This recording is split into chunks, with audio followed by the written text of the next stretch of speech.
Today we'll do the second module of CCPR and start with the fourth chapter, that is Fundamentals of Public Relations. The module 2 talks about public relations.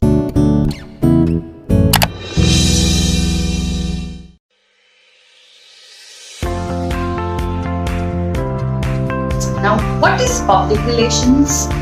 Public, the word itself speaks about people, about the stakeholders, and since we are in corporate communication parameter, we are talking about the stakeholders and stakeholders. So public here refers to the various stakeholders that the organization has, and when put together these two words, public relations, is how the companies manage relations with both your internal and your external stakeholders, and we've already done that in the last module. So we very well know as to what are the which or who fall under parameters about of internal stakeholders and who fall parameters of external stakeholders. So let's quickly move forward to understand that what basically is public relations and why is it very important.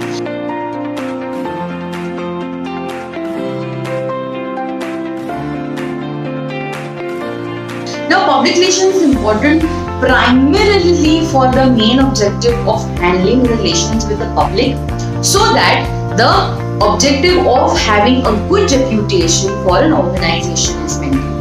And what was corporate reputation that we had done in the last semester or in the last lecture?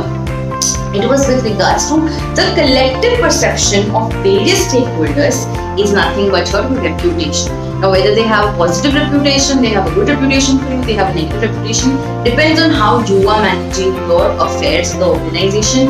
What is it that leads to a prosperous future for your organization besides what is the corporate reputation of your organization. So to manage these reputations, they have to manage the public in a good space. And the second objective is so that they have a good image in front of the eyes of its customers, its consumers, its various shareholders who will invest money with them time to time. Now, basically, to understand the public relations, there are two measures. I mean, there are ways where you can speak or communicate with the external people, the external measures, and the way you can communicate with the internal people, that is your internal stakeholders, using the internal measures. So we quickly run through as to what is the external measures that we need to understand so that we can communicate right, we can have the right kind of relations with the public of your external surroundings. It starts with image building. Now, what is image building? Building your image such that your logo, your identity, your tagline will speak for itself. Right? When I see the color red and I have to think of a mobile service provider, I'll quickly think of either Vodafone or Airtel. So that's the image I have set of that particular brand in my mind. Why? Because that's how they've been publishing themselves, or they have been letting the people know that we exist like that. When we see Zuzu's, instantly we are able to connect to Vodafone. Why? Because that's the ad that we've been seeing on TV constantly. That's the newspaper. In the newspaper also, when they have to say something, we're able to recollect to it. Alright. Amul, the utterly butterly girl. As soon as we see that girl wearing a white color frock with red polka dots on it, cute little haircut, instantly we are able to connect with it to be a Amul as a brand. Right? So we are able to attach, or we are able to connect it to Amul. So that's the kind of building that they have done, the image building. Then we move forward to understand the second, that is communication with PR. Now, when we're communicating with PR, we have to be open, transparent in terms of letting the facts and figures know to each of them. Okay?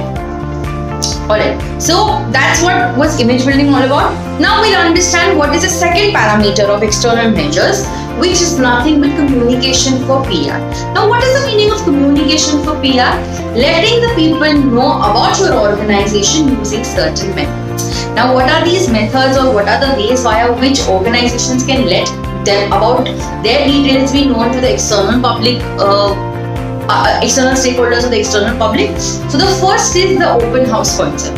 Now, what is an open house? Open house is nothing but letting your organization be open to the public on a set particular date for a set particular time.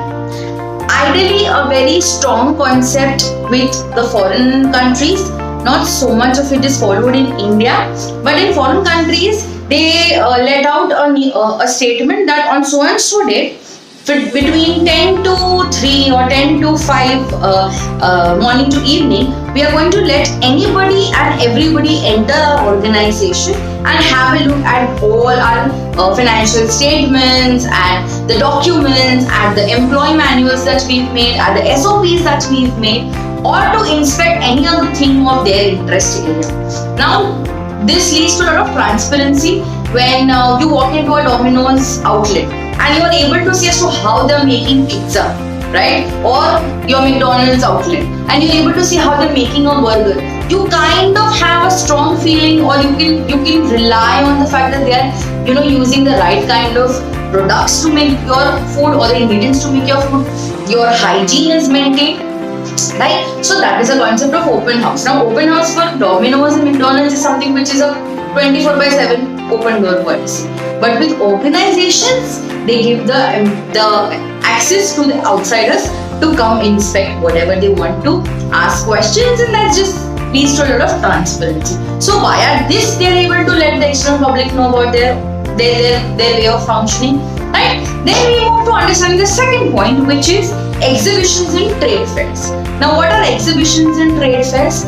Exhibitions and trade fair are synonyms to each other, but in reality, or in a practical sense, there is a thin line difference between them. Exhibitions are a smaller concept as compared to trade fairs. Alright, now exhibitions you will have probably for things that are very closely related to each other. So normally you walk into an exhibition where people are selling all kind of clothing items. So somebody probably would be selling kurtis, somebody would be selling Indian wear, somebody could be selling just plain colorful kind of lehengas, somebody could be selling proper saris. So each of them have put certain items on display, and at that point in time you can place an order with them and your items will be delivered to you once the exhibition period is over. What happens in trade fairs, as the word suggests, fairs, it's a larger gathering of people where everything is under one house. They may not be related to each other. You may find somebody selling clothes. You may also find somebody having some sort of stationery items to sell. Somebody selling various kind of books. Somebody selling bags. Somebody selling, those journal papers or things that are necessary for your household. So there is no homogeneous environment in terms of what is being sold in that particular space, and that is known as a trade fair. So organizations have these exhibitions time to time, or they participate in such trade fairs so that they are able to build the right kind of connection with the public. Right? Then we move to understanding the difference between seminar and conference. The third parameter in communication for PR is nothing but your seminars and conferences. Now again, these two terms are synonyms in nature, but they are two different concepts. Seminars are normally smaller in nature or in duration, and they have where probably one person who's got some sort of expertise will come and brief the audiences for 1 hour, 2 hours, 3 hours, and probably take a question and answer session with them. Right? So that is what seminars are all about. You talk about one particular topic and it lasts only probably for a day or a few hours. The participants, the people on the panel are then able to go home. Whereas conferences are larger or a broader concept, where a lot of people in a way come together and they share their ideas. It's not just one person talking and the audience listening, it's probably even the audience asking questions in between the session. At the same point in time, there are a panel of people who are discussing a certain idea and putting forward a recommendation that this is how it could be done or this is how it could be done. So seminars, smaller concept, conferences, larger concept. So organizations also take part in such seminars and conferences, or they organize such seminars and conferences and get in touch with each other, or get the general public in association with themselves.